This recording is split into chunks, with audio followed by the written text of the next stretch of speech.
Салмастар бурматтуу Чалкан медиа каналынын көрөрмандары 29 майга алынган өлкөбүздөгү акыркы сааттагы жаңылыктар менен сиздерди тааныштырабыз. Каналыбызга катталып, ой-пикирлериңиздер менен бөлүшүңүздөр.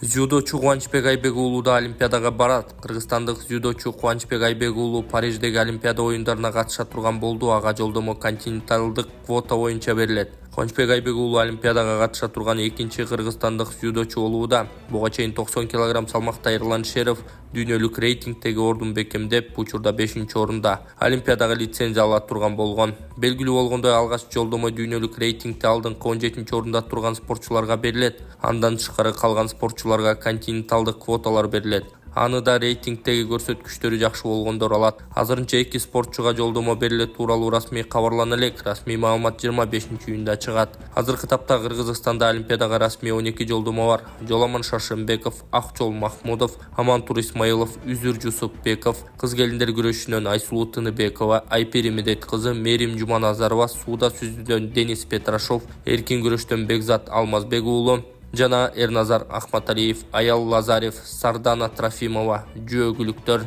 Сонун жаңылык. Сиз билген жана иченген Умбем клиникасы эми сизге дагы да болсо жакыныраак болду.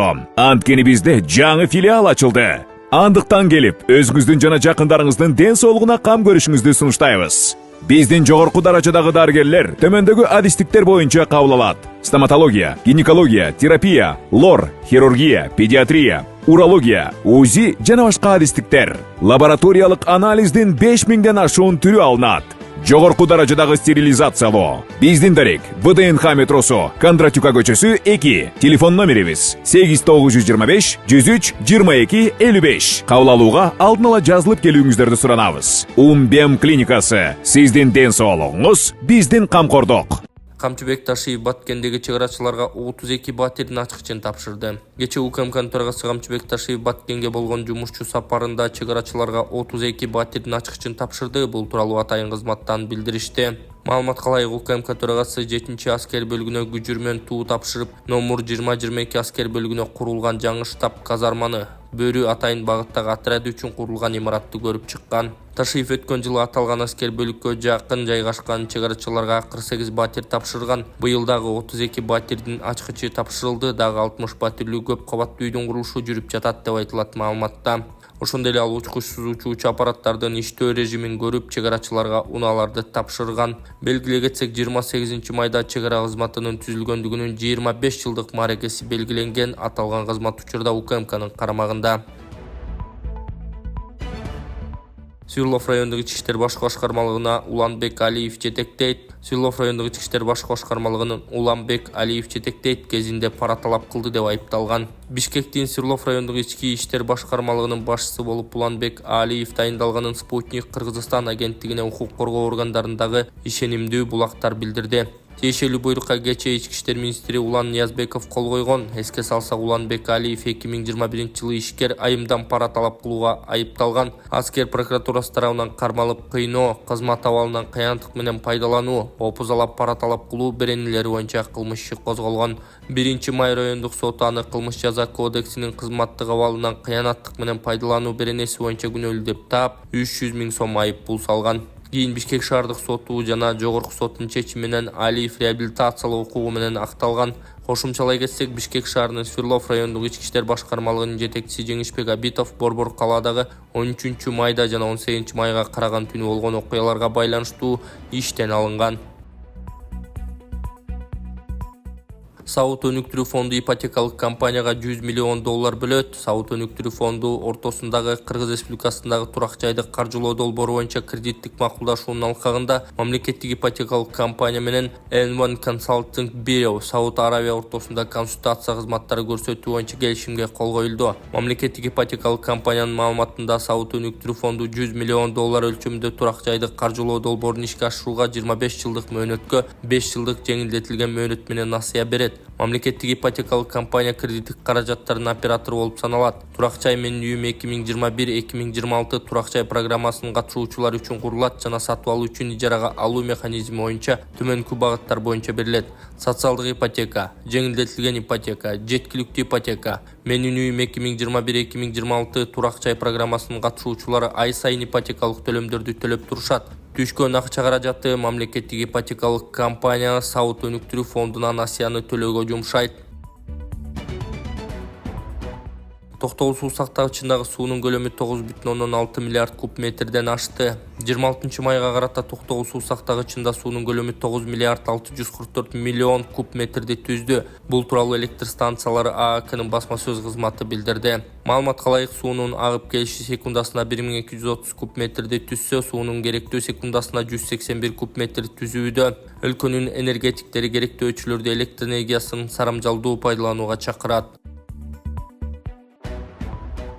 Манас театры Түгөлбай Казаковго аргымак миңгизди. 28 майда өлкөнүн эл артисти, композитор, публицист Түгөлбай Казаков 73 жашка чыкты. Бул күндү Утурлай Кыргыз улуттук Манас театрынын жалпы жааматы Түгөлбай Казаковго аргымак миңгизди. Бул боюнча маалымат аталган театрдын социалдык тармактагы баракчасына жарыяланган. Ага ылайык Манас театрынын концерттик залында залкар менен күйөрмандардын жакын саналыштарын жолугушуусу орун алган. Түгөлбай Казаков 1951-жылы 28 майда Талас облусуна караштуу Талас районунун Көпүрө базар айылында төрөлгөн. Жамгыр төктүү, Алтын балалык, элегия жана башка 70тен ашык оондордун автору. Ошондой эле Түркүн тагдырлар, Терек канча жыл жашайт, Махаббат дастаны, Кайран эл толук метраждуу көркөм тасмаларына, 30га жакын даректүү фильмдерге, спектакльдерге музыка жазган. Дагы $21,000 чогулуп калса, мен баламды алып чыгат элем. Бул эл үмүтү фондунун жетекчиси мен Болотбек Айдаркулов. Ушул досубуздун алдына келип турабыз. Бул досубуз өзүңүздөргө белгилүү болгондой, ошол армияда Кыргыз элинде кызмат өтөп, палчандардын катарында ошол дос болуп жүргөн. Ошол палчан достору кайрылып, ушул досубуз ушундай ооруга чалдыгып, оксаң кырсык болуп, аварияга учурап, ушундай акыбалга түшүп калды деп айтканына байланыштуу кележеге $9,000 буйруса чогулду. Дагы $21,000 жетпей турат туугандар. Алардын ыраазычылыгы үчүн деп дагы да ыхсан кылып кетсеңиздер болот. Ембанк эженин өзүнө ачылган Чынаркул М деп чыгат. Жана ошондой эле Тинькофф банк Данияр С деп чыгат. Ошого кеңири өзүңүздөрдүн ыхсаныңыздарды которуп, ыхсан кылып койсоңуздар болот. Ошол Индия өлкөсүнө операцияга кетет бул жигит. Ал жака $30,000 деп айтылган. Эми ошол $30,000 буйруса барса операция болуп кетет деген үмүттө турабыз. Бул чоң биздин үмүтүбүз, ишеничибиз. Кудай кааласа жакшы болот деген үмүттө турабыз. Сиздерге бул жакта дагы сүрөттөрүн көрсөтүп кетем. Бул таза жигитибиз ошо эл үчүн кызмат кылам деп, мекенибизди коргойбуз деп ошол армияда служба кылып жүргөн сүрөттөрүн бул жактан чыгарып кетем сиздерге.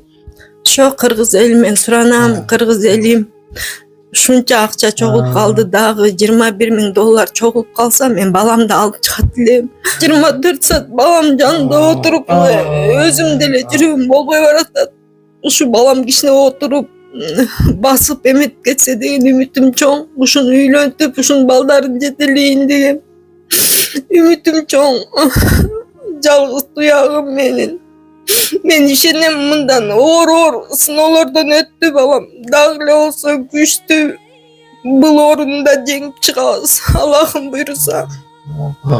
Биринчи класска электрондук каттоо дээрлик 70,000 бала кабыл алынды. Кыргызстанда 28 майга карата 69,919 бала электрондук каттоо аркылуу биринчи класска кабыл алынды. Бул тууралуу Билим берүү жана Илим министрлигинен билдиришти. Анын ичинен облустар жана шаарлар боюнча Ош облусу 13,926 бала катталды, Жалал Абад облусу 13,956, Чүй облусу 10,956, Баткен облусу 8,153, Ысык көл облусу 6,291, Нарын облусу 3,998, Талас облусу 3,616, Бишкек шаары 6,811, Ош шаары 2,212, Бишкек шаары боюнча толгон мектептер: номер 26 француз тилин тереңдетип окутууну камтыган гимназия комплекси, номер 70 мектеп гимназия окуу тарбиялык комплекси, номер 29 мектеп гимназия окуу тарбиялык комплекси, номер 4 Гейдар Алиев аттындагы мектеп гимназия окуу тарбия комплекси, номер 13 англис тилин тереңдетип окутууну камтыган мектеп гимназиясы, Пушкин аттындагы номер 17 мектеп гимназия окуу тарбия комплекси. Белгилей кетсек, балдарды мамлекеттик жана муниципалдык мектептердин 1-классына электрондук каттоонун 1-этабы жашаган жери боюнча, катталган жери боюнча 8-апрелден 2-июнга чейин жүрсө, 2-этап анык жашаган жери боюнча факты боюнча 3-июндан 30-августка чейин жүргүзүлөт. Кыргызстанда дүйнөдөгү эң чоң Harley Davidson мотоклубунун өкүлдөрү келери айтылды. Кыргызстанга дүйнөдөгү эң чоң Harley Davidson мотоклубунун өкүлдөрү келет. Бул тууралуу президенттин администрациясынын маалыматтык саясат кызматынын жетекчиси Дайырбек Орунбеков социалдык баракчасына жазды. Анын айтымында, туристтик сезон мына ушундай жагымдуу окуя менен башталганы турат. Дүйнөдөгү мото сүйүүчүлөрдүн арасындагы эң чоң болуп Кытайдагы Harley Davidson клубу саналат. Анын курамына кытайлык ири компаниялардын жетекчилери, ишкерлер жана белгилүү блогерлер түзөт. Алар жыл сайын дүйнөнү кыдырып, туристтик жайларды көрүп, барган өлкөнүн меймандостугун, кооздугун, артыкчылыктарын дүйнөгө миллиард калкы бар Кытай элине жарнамалап таанытышат. Аталган клубтун өкүлдөрү өздөрүнүн мото унаалары менен бүгүн Кыргызстанга келишет. Алдыңкы күндөрү Чүй, Ысык көл жана Нарын облустарын кыдырып, Торгарт аркылуу Кытайга кайтып кетишет. Кош келиңиздер, кымбаттуу кытайлык достор, деп жазган Дайырбек Орунбеков. Ошто коопсуз шаар долбоору иштеп баштайт. Ош шаарында 1-июндан тарта коопсуз шаар долбоору ишке кирет. Бул тууралуу Азаттык жазды. Маалымат калай азырынча бул долбоор пилоттук негизде иштейт. Айдоочуларга айып пул жазылбайт. Ноябрь айынан тарта толук кандуу ишке кирет. Мэриянын маалымдашынча, 1-баскычы шаарга 44 жерге көзөмөлдөөчү камера орнотулган. Эми мындан ары айдоочулар эң көп жол эрежесин бузган кесилиштерге 3 буттуу камералар коюлат. Өткөн жылдын декабрь айында шаар бийлиги сынак жарыялап, ага орусиялык Мегафон компаниясы жалгыз катышып жеңүүчү болгон. Компания кызмат үчүн 5 жыл ичинде 2,5 миллиард сом киреше табууну көздөгөн. Кыргызстанда жол кыймылын көзөмөлдөө үчүн коопсуз шаар долбоору 2010-жылы иштей баштаган. Ага ылайык Бишкек-Ош сыяктуу ири шаарларга Бишкек, Торгарт, Бишкек-Ош автожолдорунун бою камералар орнотулган. Долбоордо орусиялык Вега концерни ишке ашырган. Ички иштер министрлиги коопсуз шаар системасынан тышкары жол эрежелерин бузууларды аныктаган 30дан ашуун автоураган аппараттык программалык комплексин сатып алган. Анын 10 стационардык, 22 мобилдүү автокырсыктардын саны 3 жыл ичинде 38% азайганын Ички иштер министрлиги маалымдаган. Коопсуз шаар 2 долбоорун уткан. Shenzhen Sunwin Intelligent Co. Ltd кытайлык компаниясы 7 облус, эң чоң шаар, 15 кичи шаар жана 73 калк жашаган аймакка видео көзөмөл коюп, жалпысынан 306 аппарат орнотушу керек болчу. Бул долбоор пландалган мөөнөтүндө ишке ашпай калгандыктан Санарип өнүктүрүү министрлиги аталган компанияны былтыр сотко берген. Эл аралык издөөдө жүргөн 2 жаран кармалды. Ички иштер министрлигинин кызматкерлери тергөөдөн жана соттон качып кеткендерди жана эл аралык издөөдө жүргөндөрдү табууга жана кармоого багытталган иш-чараларды улантууда. Алсак 2024-жылдын 28 майда ИИМдин Интерпол улуттук борбордук бюросу Казакстан Республикасынын жана Монголиянын Интерполу менен биргелешип жүргүзгөн издөө иш-чараларынын натыйжасында Улан-Батыр шаарынан 1981-жылы туулган жаранды кармашты. Ал өзгөчө ири өлчөмдө алдамчылыкты жасаган үчүн Бишкек шаарынын 1-май районунун ички иштер баш башкармалыгы тарабынан изделип жаткан. Кармалган жаран алдоо жолу менен жабырлануучунун ишенимине кирип, электрондук акча каражаттарын сатып алууда пайдалуу курсту убадалап, 100 000 АКШ доллары суммасында акчасын ээлеп алган. Шектөө 2023-жылы Польшадан экстрадицияланган, бирок кылмыш жоопкерчилигинен кутулуп кетүүгө үлгүргөн. Ал фамилиясын өзгөртүп, өлкөдөн чыгып кеткен. Кармоо иш-чарасы Интерпол тарабынан изделип жаткан жүргүнчүлөрдүн маалыматтарын өз убагында алууга мүмкүндүк берген. IPIPNR тутумунун жардамы менен ишке ашырылды. Ошондой эле 2024-жылдын 26-майында ИИМдин маалыматтык технологиялар баш башкармалыгынын жана милициянын кайгылуу кызматы башкармалыгынын кызматкерлери санариптик технологиялар тутумунун жардамы менен Монголия Республикасынын Интерполу тарабынан өзгөчө оор кылмыш жасагандыгы, жашы 7 элек кызды зордуктаган үчүн издөөдө жүргөн жаран 1982-жылы туулганды. Бишкек шаарынан кармашкан. Азыркы учурда Кыргыз Республикасынын компетенттүү органдары тарабынан кармалган адамдарды экстрадициялоо маселелери чечилүүдө.